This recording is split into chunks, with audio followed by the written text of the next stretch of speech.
कवि जयशंकर प्रसाद के द्वारा लिखा हुआ आत्मकथ्य नामक कविता को अभी हमने आपको पढ़ाया। इससे संबंधित प्रश्न उत्तर आप लोग बताएंगे। पहला प्रश्न, कवि जयशंकर प्रसाद का जन्म कहाँ हुआ था?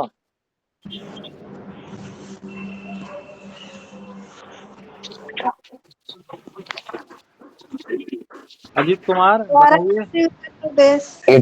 इटावा उत्तर प्रदेश। वाराणसी वाराणसी उत्तर प्रदेश। उत्तर प्रदेश। ठीक है, वेरी गुड। प्रश्न संख्या 2, कवि के जीवन के सारे सुख दर्द और अभाव अब कैसे हैं? कवि के जीवन के सारे दुख बाबू दर्द और अभाव अब कैसे हैं? बाबू को भेज रहे थे। मौन है, अधिक है या कम है? मौन है। मौन है। ठीक है। प्रश्न संख्या 3, कवि ने अपने मन को किसकी संज्ञा दी है? तितली, भौरा या मछली का? भौरा का। भौरा का। Very good. गहरे नीले आकाश में अनगिनत लोगों ने क्या लिखे हैं? आत्मकथा, कविता, कहानियां या गीत? आत्मकथा। आत्मकथा। ठीक है। प्रश्न संख्या 5, मुस्क आकर प्रयोग किस प्रकार का है? छायावादी प्रयोग है, ठेठ बनारसी प्रयोग है या खड़ी बोली का प्रयोग है या अवधि का प्रयोग है? ठेठ बनारसी। Very good. कवि ने खाली घड़े से किसकी ओर इशारा किया है? खाली घर से, सुखी नदी से या असफल जीवन से? असफल जीवन से। हाँ। प्रश्न संख्या 7 है, कितने लोगों ने अपने जीवन इतिहास लिखे हैं? 10 लोगों ने, 20 लोगों ने या असंख्य लोगों ने? असंख्य लोगों ने। लोगों ने। ठीक है। कवि को जीवन में क्या नहीं मिला? सुख, दुख, यश या धन?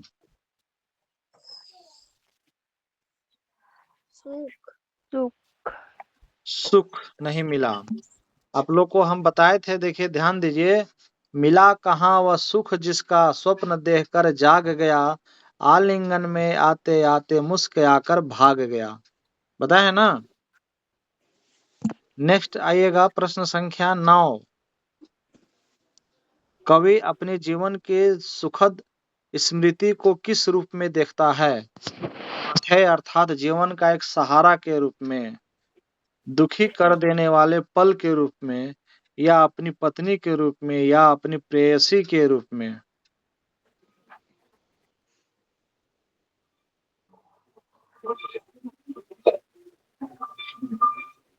कवि अपने जीवन की सुखद स्मृति को किस रूप में देखता है? पाथेय अर्थात जीवन का एक सहारा के रूप में, दुखी कर देने वाले पल के रूप में, या अपनी पत्नी के रूप में, या अपनी प्रेयसी के रूप में? कोई भी बताइए पाथेय जवाब। अथवा जीवन के सहारा के रूप में। हाँ, पाथेय अर्थात अपने जीवन के सहारा के रूप में। ठीक है। देखिएगा, उसकी स्मृति मनुष्य की यादें पाथेय बनी है ना बात। उसकी स्मृति पाथेय बनी है, मतलब जीवन का सहारा बनी हुई है। क्या? उसकी स्मृति। किसकी स्मृति? अपनी प्रेयसी की यादें क्या बनी हुई है? सहारा बनी हुई है, पाथेय बनी हुई है ना बात। अर्थात जीवन का सहारा बनी हुई है। प्रश्न संख्या 10, कविता में थका हुआ पथिक कौन है? कवि है, कवि का मित्र है या कवि की प्रेमिका है, या स्वयं कवि है? कवि है। कवि है। ठीक है। कवि अपनी आत्मकथा में क्या लिखने की बात कर रहा है? दुर्बलता, कुशलता या सहनशीलता? दुर्बलता। दुर्बलता। देखिए, आपको यहाँ पर पढ़ाए थे, है ना। तब भी कहते हो, कह डालूं दुर्बलता अपनी। तो अपनी दुर्बलता ना नेक्स्ट है अगला सवाल, कवि के सरल स्वभाव के कारण किसने धोखा दिया? मित्रों ने। मित्रों ने।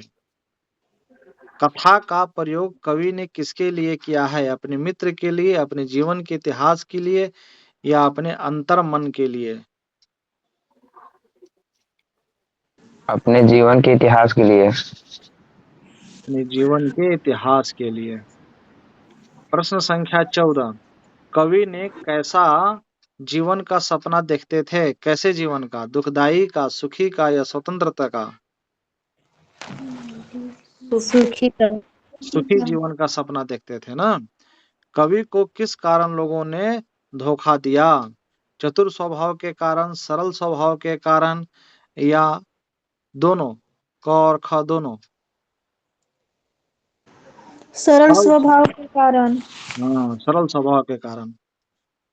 जयशंकर प्रसाद का जन्म कब हुआ?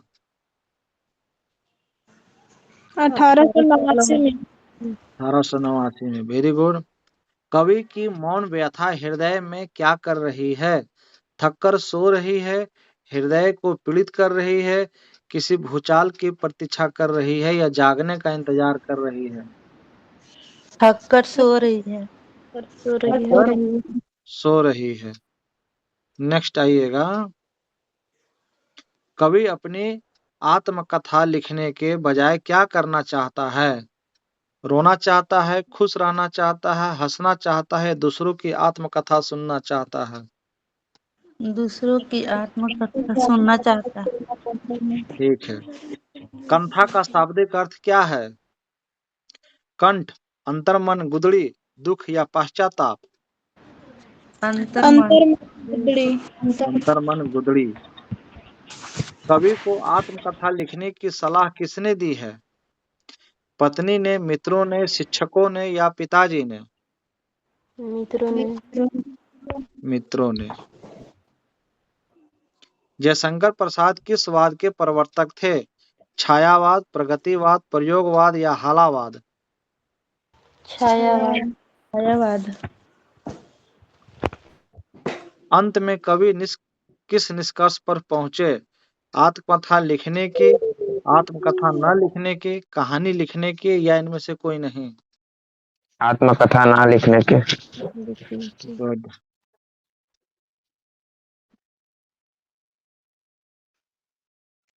कवि ने मधुर चांदनी रात किसे कहा है? अपने जीवन की मीठी यादों को, सुहावनी चांदनी रात को, या आनंददायक रात को, या जीवन की खुशी को? अपने जीवन की मीठी यादों को। सीवन उधेड़ना का अर्थ क्या है? सीवन खोलना, ताके तोड़ना, या जीवन का रहस्य जानना, या सिलाई काटना? जीवन का रहस्य जानना। कवि ने अपनी आत्मकथा को कैसा बताया है? महान, प्रभावशाली, भोली, या चंचल? भोली। कवि किसे याद करके दुखी था? अपने बचपन को, अपने वर्तमान को, या अपने दुख भरे जीवन अतीत को, या पारिवारिक जीवन को? अपने अपने दुख दुख भरे अतीत को।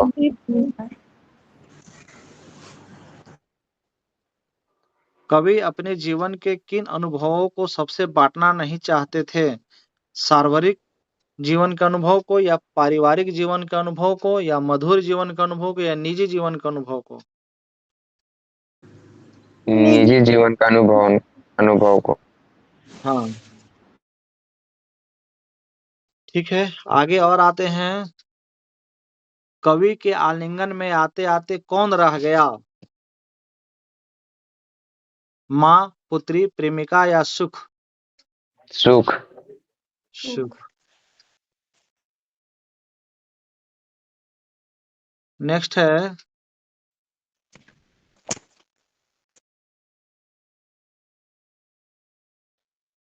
कवि का दाम्पत्य जीवन कैसा था? बहुत सुखी, बहुत दुखी, या सुखी, या इनमें से कोई नहीं? दुखी। और अंतिम प्रश्न, मुरझा कर गिर रही पत्तियां किसका प्रतीक है?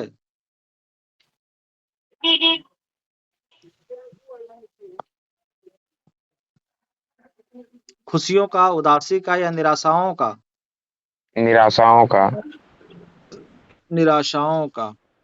कुछ और भी प्रश्न आप लोगों से हम पूछते हैं अब अलंकार से।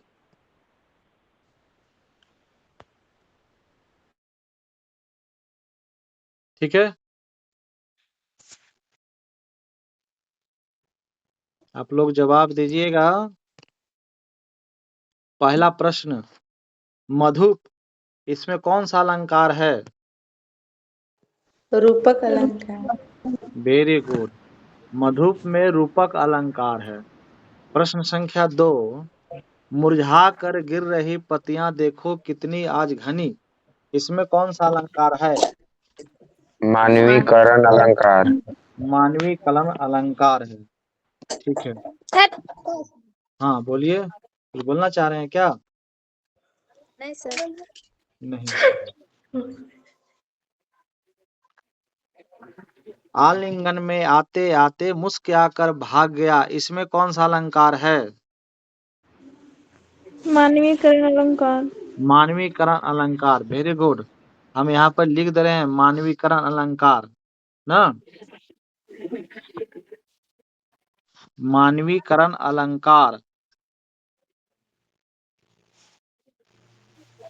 ये दोनों में मानवीकरण अलंकार है। अगला प्रश्न है आप लोगों से,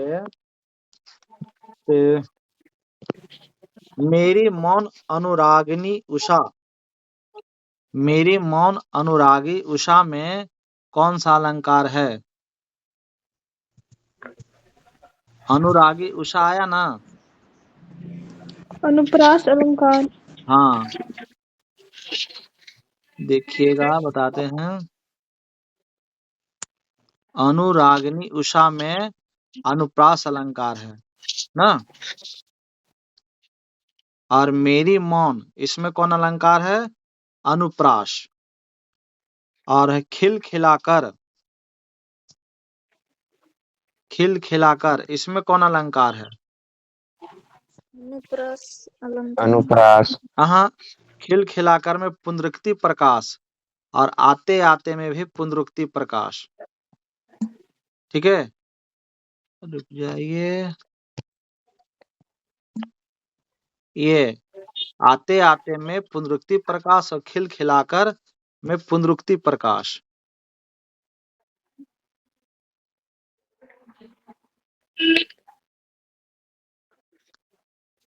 ठीक है, और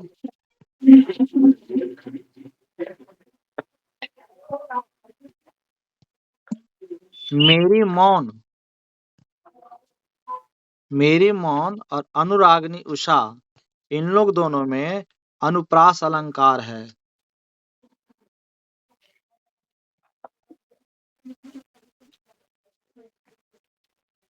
फिर से अलंकार वाला सवाल, मधुप में कौन सा अलंकार है? रूपक अलंकार। मुरझा कर गिर रही पत्तियां देखो कितनी आज घनी, इसमें कौन सा अलंकार है?